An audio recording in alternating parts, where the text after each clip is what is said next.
Good evening, sports fans! Crobat for the win of the Token Minorities here today with Season 8, Week 5 of the NPL against Verd, a good friend of mine. He's an extremely well-seasoned player, that's for sure. He also has a great matchup against me, so I think I have a decent matchup too. Many of his mons are actually quite scary. Actually, I've brought on a couple guests to convey just how scary one mon in particular can be. Drake? What? Where's the door hole? Goes right there. See, I drew it with a magic marker. You were supposed to cut it out with the power saw. Dude, I'm gonna. Oh, really? Yes. So go get the power saw. Okay, I will.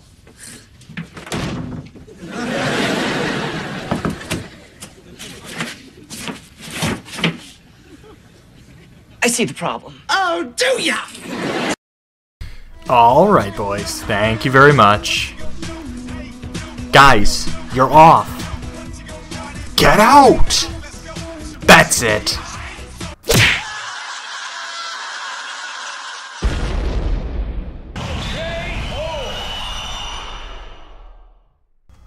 Phew. At least that deed is done now. Alrighty, why don't we jump right into the teams? So, Verd brought Necrozma, Hydreigon, Talonflame, Heliolisk, Mega Diancie, of course, he had to bring it, and Ferrothorn. As you know from my team preview, I brought Victini, Mamoswine, Sylveon, Rotomcut, Tornadus, Therian, and Ariados. And you're going to say, whoa, Ariados, why? Well, you should watch my team builder from yesterday if you're interested in learning a bit more about it. But just as a reminder, it's for someone who might be watching and didn't see that, it's an Assault Vest Ariados with Sucker Punch and a bunch of other coverage moves, and it is meant to deal with Gengar. The unfortunate part was he did not bring Gengar, so I guess that was a little bit of overprep on my part, but there's nothing much I can really do now. I'm going to hope it's going to be able to deal with Heliolisk secondarily, maybe Necrozma a little bit, but it's going to be a tougher sell, definitely. It doesn't look as good right now. Why don't we jump into this game, see how things go. Alright, so I lead off with Rotomcut as he leads off with Heliolisk. Not the worst matchup in my favor. I thought Rotomcut was my dominant strategy. So he Volt Switches into Hydreigon as I Volt Switch into my Sylveon, knowing that it has a good matchup against Hydreigon. He just U-turns, and here I think was my first mistake. I should not have Hyper Voiced. He baited that. I should have just Baton Passed right there. And I just have to switch out into Rotom. I know that I can defog, which is at least a nice thing, but now here's Hydreigon again, so we're kind of back to square one, and I don't want to take any funny attacks. He just U-turns, which is, yeah, he of course had to, because now he gets the free switch into Ferrothorn. Free rocks. I have to try to defog them away again. He decides to stay in this time to knock off my Rotom, which means my Occaberry is gone, so it's really not an amazing Talonflame check anymore if he has a fire coverage move, and of course he will. So I'm going to have to switch out of there, Volt Switch out into Victini, because I want to get some big damage. Now here's a nice prediction actually, I can Glaciate on the switch. I still think, looking back, alright, so this was, I believe, a Chartyberry Victini. It was definitely Chartyberry. I'm just going to pause real quick to explain. I should have just U-turned there, because I could have got a safe switch into something that could have dealt with Hydreigon so much better. Glaciate was nice, don't get me wrong, but I think I could have dealt with that better, and I should have. But we're going to U-turn on the incoming Necrozma, does nothing because of its filter ability, or whatever the equivalent, Prism Armor I think it's called, it's the same. I now basically sacrifice my Rotom to get those rocks away, because it hurts my team badly, and I want to keep those away. So it gets Toxic Poisoned, unfortunately, but I do get a Volt Switch up, which is nice. Here is Tornadus Therian. Now my problem is, I wanted to go for big move there, but it wouldn't KO with the Calm Mind up. So the only thing I had to do was go into Sylveon to scout and just Baton Pass. Really? I should have just switched there. I don't know why I even did that. It was kind of not my best play. I take a Psyshock, unfortunately, but I force him out, finally, with the prospect of the Earthquake. Now here, look in my shoes for a minute. That I still think was my best play, despite the existence of Talonflame.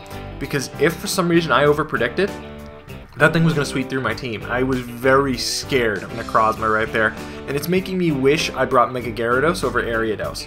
But remember, like I said, that Gengar actually has a very good matchup, and I was thoroughly surprised he didn't bring it. Ariados is like the perfect counter to Gengar. It takes all of its attacks, 4-hit KOs from Shadow Ball, from Focus Blast does nothing. I mean, it does better than Mega Gyarados, usually.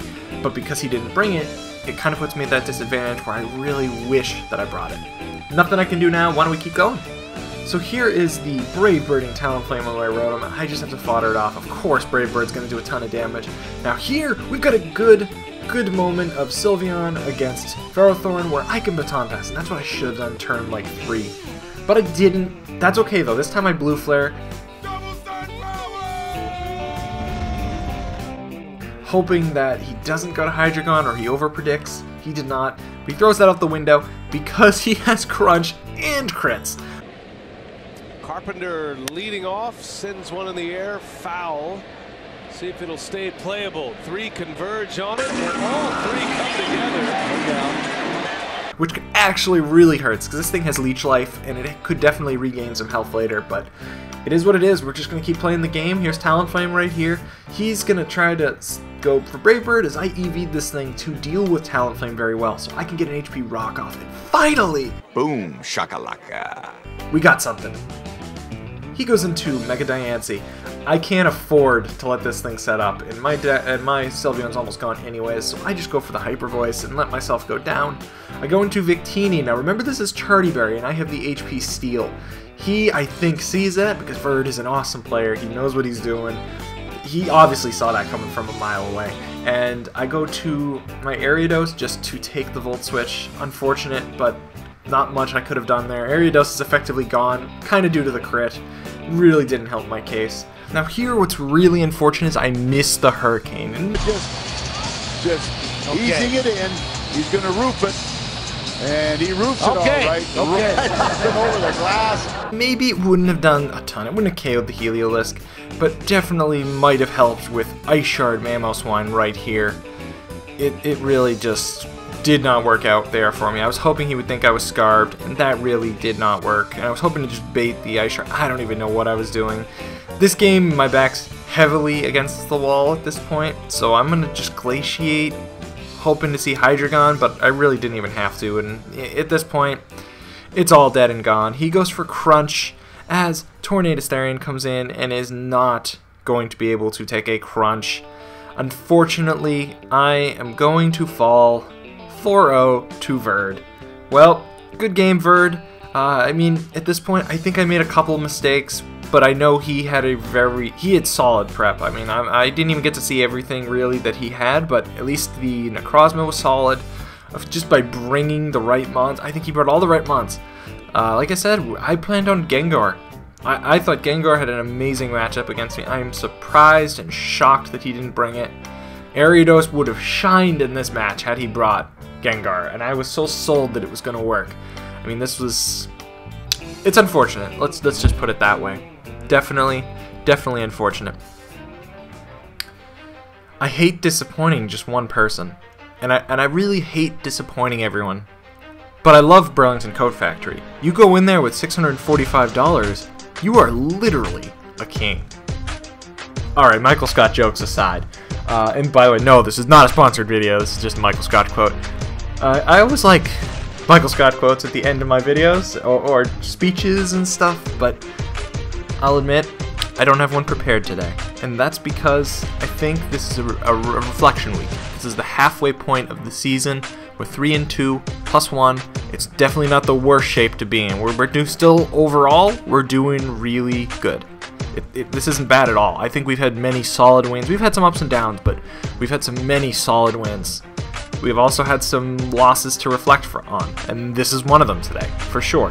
We're at the halfway point.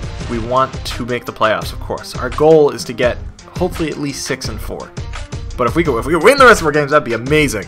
But the goal would be to be at least 6-4 to have a chance at the playoffs. So that means in these final 5 games, we got to go 3-2 again. Now next week, we are going against Aster J, who's right now #1 in the division. He took the spot from us this week after he won this week. Spoilers. Well, it's going to be a tougher haul against him, I know. But I'm devoted to giving it my best next week and hoping, just hoping, that we can muster out a victory even in the face of a difficult matchup. We'll see you guys then.